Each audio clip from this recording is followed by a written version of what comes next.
Сайн байцгаана уу? Та бүхэндээ энэ өдрийн мэндийг хүргье. Өнөөдрийн яриа маань ямар нэгэн сэдвт би баригдахыг хүсэхгүй байна.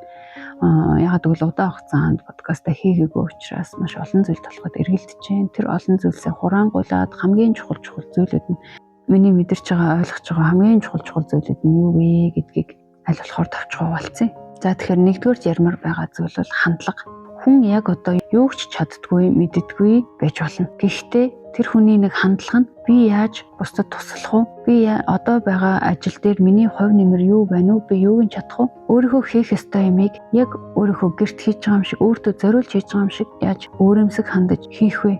Бусдад туслая, бусдыг хайрлая, халамжлая, өөрөөсөө өгөхийн сэтгэлээр хандж байгаа хүн бол аяндаа цаашаа хүссэн хүсээгүй маш их хөгжин, маш ихийг сурна, маш их боломжууд ч өөрт нь нээгдэнэ. За тэгэхээр тийм өгөхийн сэтгэлээр хандхад тэгвэл биднэрт яг юу саад болоод байдаг вэ гэхээр за би ингээд энэ хүнд туслаад өгчхөөр тэгээ буцаад надад ямар нэг тэгээ тусвар гэж чадах юм биш дээ. Би энийг хийсэн ч ялаа байсан ч ялаа угаасаа хинч үнэлэхгүй юм чинь. Өөрөөсөө гаргаж байгаа зүйлийн төлөө, өөрийнхөө өгж байгаа зүйлийн төлөө заавал бусдаас ямар нэг юм горьцсон, цагаад ямар нэг юм авна гэсэн хүлээлттэй байгаа үед бид нэр энэ ямар ч нөхцөл болцолгүйгээр өгөх сэтгэлийг гаргаж чаддаггүй. Тэгэхээр оюун санаандаа бусдаас юу ч хүлээхгүй, горьдохгүй байх гэдэг нэг тэр зүйлийг дотроо ухамсарлах хэрэг гардаг юм байна. Тэгвэл яаж бусдаас юу ч хүлээдэггүй болох юм бэ?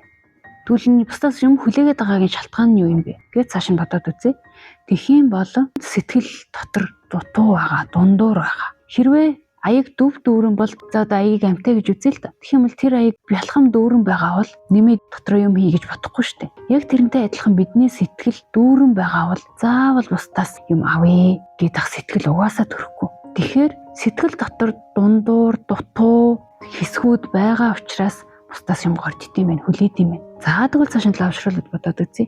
Тэгвэл яаж бид нэр сэтгэлээ дүүргэх юм бэ? Гэвэл амьдралд сэтгэлээ дүүргэж болох, баяр баясгалан өгч болох зүйлс маш их байгаа.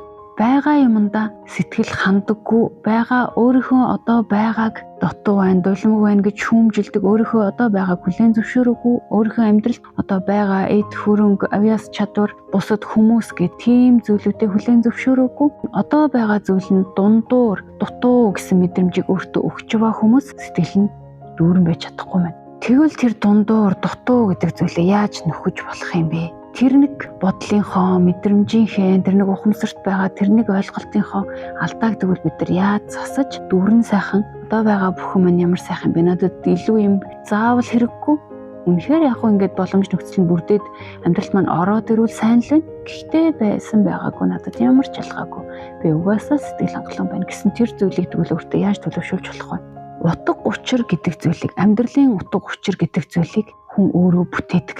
Тэрнээсгүй бол тэр сайхан эд хөрөнгө хичнээнээрээ орж ирээд тэрийг өөрөө утга учиртайгаар, үн цэнтэйгээр, бялхам сайхнаар, талархалтайгаар хүлээж аваагүй, мэдрээгүй, үн цэнийг нь мэдрээгүй л бол тэр зүйл 100 саяын үнэтэй тансаг хаус зүгээр нэг 4 хантай гэрнээс ч үн цэнгүй санагдаж байгаа бол тэгэл тэр үн цэнгүй л болно гэсэн. Тэгэхээр тэр үн цэн, утга учир гэдэг зүйлийг хүн өөрийнхөө сэтгэлд өөрөө шинээр бүтээж бий болгодог.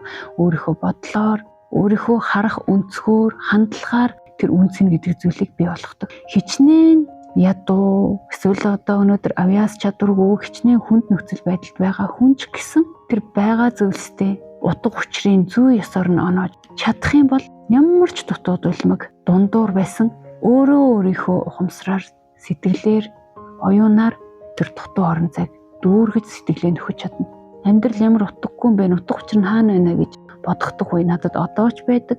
Хүмүүс ч гэсэн толгойд нь тийм бодол орж ирж л явдаг баг. Ер нь юуны төлөө ч амьдраад байгаа, яагаад ч байгаа. Гэхдээ үнэхээр нэр утгагүй, цаанаас нь тусгайлан зориулж надад тийм утга учир заяагаагүй. Зөвхөн надад амь заяасан, чадвар заяасан, хязгааргүй их боломжийг заяасан. Тэр амьдрал донд тэр хаашаа ч явж болох тэр амьдралд өөрөө утга учираа зохиогоод өөрт нь утга учиртай санагдсан зүйлийн хойноос хүн яваад түүнтэйгээ холбоотой зүйлсийг хийж бүтээгээд амьдралд өвөө үлдээгээд явах ёстой. Тэгэхээр нэг ясандаа өөрийнхөө сэтгэлийг хүн өөрөө тэр утга учир гэдэг зүйлээр дүүргдэг юм байна. Тэгээд өөрийнхөө сэтгэлийг дүүргэсэн хүнд бол өөр юу ч нэмэх шаардлагагүй байгаадаа хандсан. Гэхдээ байгаадаа хандсан гэхээр одоо би хичээхээ болчих гэж бодвол бас өрөөсгөл болно. Цагаа дэмий өнгөрөөсөн нөхцөөсөн хорон мөч бүхнийхээ төлөө цаг хугацаа явах тусам улам бүр харамсдаг. Би тийм зүйлийг сурж явахгүй өдөө өртөл юу хийв яав гэд тэр цаг хугацаа заавал бидэнд харамсал төрүүлдэг. Тэгэхээр ингээд бодоод үзэхэр хүн тэртээ юм сураагүй дэмий өнгөрөөсөн цаг хөдөлмөрлөөгүй дэмий өнгөрөөсөн цагийнхаа төлөө хүн харамсах нь гарцаагүй.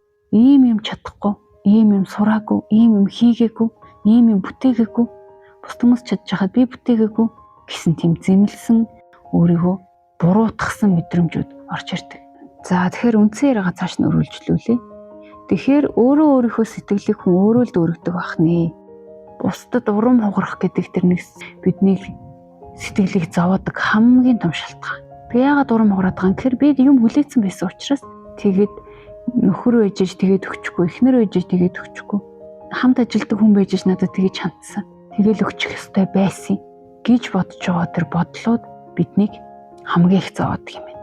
Хүлээлт, бусдаас, амьдралаас тэгээд цаашлаад өөрөөсөө ч гэсэн. Ер нь хүлээлт. Тэр нэг хүлээлт. Тэр хүлээлт нь ихэнх тохиолдолд хитрхи тэнгэрийн, хитрхи өндөр, хүрэхэд хэцүү, хүрж боломгүй тийм хүлээлтүүд тавьчихдаг. Ялангуяа бусд хүн тэрэнд нь хүрнэ гэж байхгүй. Бусдад битгий найд, бусдаас битгий горд, өөртөө л найд. Тэгэхээр бусдаас юу ч хүлээхгүй гордохгүй болсон хүнд бол за би энэ туслаад өгчий. Буцаад яах нь үнэхээр хамаагүй. Тийм сэтгэлээр өгөх юм бол тэр зүгээр л амьдрал явдаг учраас болж хуурдаг юм. Тэгэхээр хүмүүст би уриалахыг хүсэж байгаа зүйл бол тэр хүний хандлага гэдэг зүйл хүнд чин сэтгэлээсээ хандж байгаа, ажилдаа чин сэтгэлээсээ хандж байгаа аливаа зүйлийг яг өөрийнхөө төлөө хийж байгаа юм шиг хандах гэдэг энэ хандлага л биднийг хамгийн хөгжүүлдэг, бидний амьдралд хамгийн их аз жаргал, утга учирыг бэлгэлдэг зүйл юм аа. Тэгэхээр өчүүхэн жоохон зүйл дээр ч бусдад сэтгэл гаргаад өгөөд, туслаад, сэтгэл гаргаад өгдөг байх юм бол сэтгэл улам бүр сайхан дүүрнэ. Үнэхээр хамаагүй. Надад үнэхээр юу ч ирэхгүй байсан зүгээрээ гэж бодоод өчүүхэн баг алхмаас эхлээд альва зүйлд хүнд өгөхийн сэтгэлээр хандаад үзээрэй. Үг, үйлдэл, сэтгэл, бодит мөнгө, төгрөг юу гэдгийг юугаач байсан би буцтай хуваалцахад хүмүүс надад буцаад миний ачийг санаад намайг магтахгүй байсан ч зүгээр, юм өгөхгүй байсан ч зүгээр гэсэн сэтгэлээ шулуудаад альва зүйлд хандаад үзээрэй. Тэгэхээр хүн өглөө гэд дундардгүй, дутдаггүй, гарын салаад унчихгүй, хөлн салаад унчихгүй.